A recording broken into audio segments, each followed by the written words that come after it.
Shu o'rinda yana bir ma'lumot. Bugungi kunda Buxoro viloyati iqlim sharoitida Chorvachilik va parrandachilik ilmiy tadqiqot instituti tomonidan qorako'l, surzotli qo'ylardan tashqari joydari zotlarining genetik imkoniyatlaridan foydalanib, zotli nasldor qo'chqorlar bilan chatishtirish orqali ham mahsuldorlik me'yor talablariga javob beradigan qo'ylarning yangi zotdor tipi ko'paytirilmoqda. Hozirda barcha toifa xo'jaliklarida 700 ming boshdan ortiq jaydari zotga mansub qo'ylar parvarish qilinyapti. Ammo bugungi kun talabi boshqacha. Aholining daromadini yanada oshirish, ko'proq go'sht mahsulotlari yetishtirish orqali xalqimizning dasturxoni to'kinligini ta'minlash. Bunda yangi nasldor zotlarni ko'paytirish asosiy omillardan biri sanaladi. Shu nuqtai nazardan endilikda xorijning bu borada yuqori ko'rsatkichga ega qo'ylarni ko'paytirish ham ustuvor vazifalar qatoriga kiradi.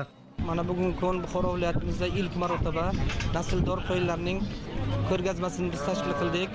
Avvalambor ko'rgazmani tashkil etishimizdan maqsad bugungi kunda biz aholi xonadonlarda naslli qo'y va echkilarni boy sonini ko'paytirish hisobidan aholi daromadlarini oshirish, ish o'rinlari yaratish hamda bozorlarimizda yuqori sifatli arzon go'sht va sut mahsulotlarini ishlab chiqarishdan iborat.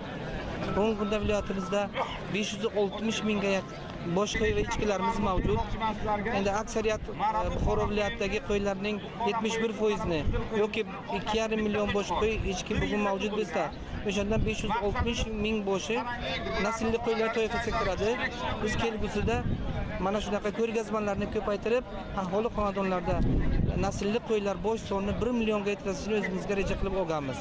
Buxorodagi Arqo'rg'on oldida tashkillashtirilgan ko'rgazma viloyat tarixida ilk bor o'tkazilyapti. Aniqrog'i, bu tashabbus hudud imkoniyatlaridan kelib chiqib, yangi qo'y turlarini ommalashtirishga qaratilgan muhim tashabbus deyish mumkin. Yuqorida ko'rganimizdek, bu loyiha orqali yo'qolib ketish arafasida bo'lgan va voha iqlimiga mos xorij zotlarini namoyish qilish chorvadorlar uchun katta imkoniyatlar eshigini ham ochmoqda.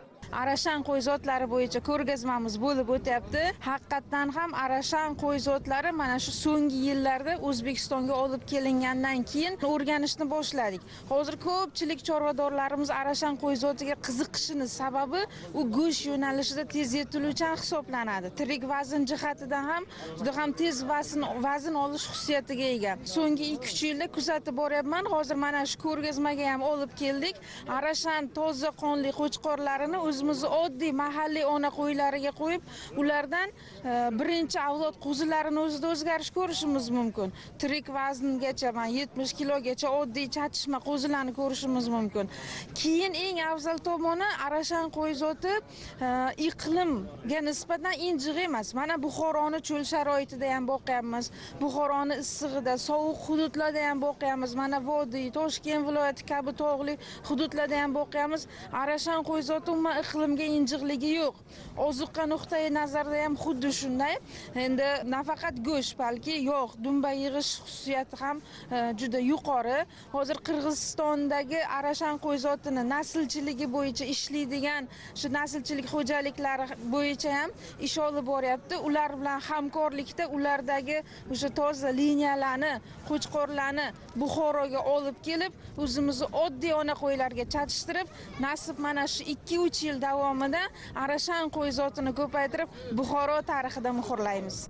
Ko'p yil jaydari qo'y boqqan mutaxassislar bugun son emas, sifat tarafdoriga aylangan. Ular mahsuldor qo'y zotidan kelib chiqib, bo'rdoqchilikda bir bosh qo'yning sof og'irligini 200 kilogramdan oshirishmoqda. Umuman olganda, bugun zamon bilan hamnafas ish tutayotgan, berilayotgan imkoniyatlardan samarali foydalanayotgan har bir yurtdoshimiz avvalo o'z oilasi farovonligini ta'minlayapti. Shuning barobarida yangicha ish uslublarini joriy qilish orqali atrofdagilar manfaatdorligini oshirishga ham munosib ulush qo'shmoqda.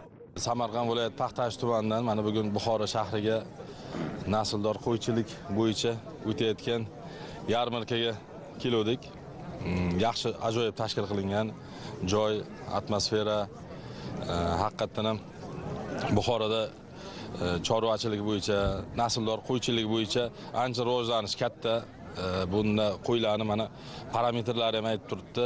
Yarmarkalar, ko'rgazmalar bu yurtimizda mana shu chorvachilikda, xususan Arashan, nasldor qo'ylarni ko'paytirish, xalqqa tanitish, odamlarni mana shu bir ishga qiziqtirish bo'yicha juda yaxshi o'rni bor deb o'ylayman. Odamlar keladi, men qo'y desa bir xil tushunadi. 20-30 kilo bo'lishi mumkin, kimdir 40 kilo bo'lishi mumkin deb o'ylaydi. Mana bu yerga kelib, qo'yni zotiga qarab, bir-birini solishtirib, haqiqatan ham Arashan qo'y qanday, hisorini yaxshisi qanday bo'ladi, xuddi shunday hammasini ko'radi.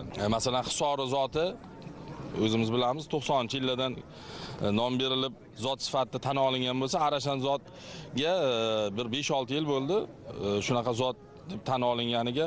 Buni qolgan nimalarga nisbatan og'irligi juda ham yirik bo'ladi. 1 yillik qo'zisi 70 kilo, 80 kilogacha go'sht qiladi mana. Bir 12 tug'ilgandan keyin 12 oylik qo'zisi. O'zgarishi ham, kattarishi ham tez kattaradi. Bolasiga ham yaxshi qaraygan. Bu hozirgi kunda mana o'zimizda ham ancha ko'payib qoldi, O'zbekistonda ham. Yana bir ma'lumot, Buxoroda hozirda Hisor, Edilbay, Dorper zotli qo'ylarni ko'paytirish orqali ham yaxshigina natijalar qayd etilmoqda. Bundan tashqari, prezidentimizning 2025-yil 17-iyuldagi Mo'g'ulistonga oliy darajadagi tashrifi davomida qishloq xo'jaligi va oziq-ovqat sohalarida erishilgan kelishuvlarni amalga oshirish chora-tadbirlari to'g'risidagi qaroriga asosan viloyatga 10 ming bosh nasldor boyat qo'ylarni olib kelish topshirig'i berilgan. Shunga ko'ra, joriy yilning sentyabr oyida Mo'g'uliston davlatidan 5 ming boshdan ortiq qo'ylar olib kelindi.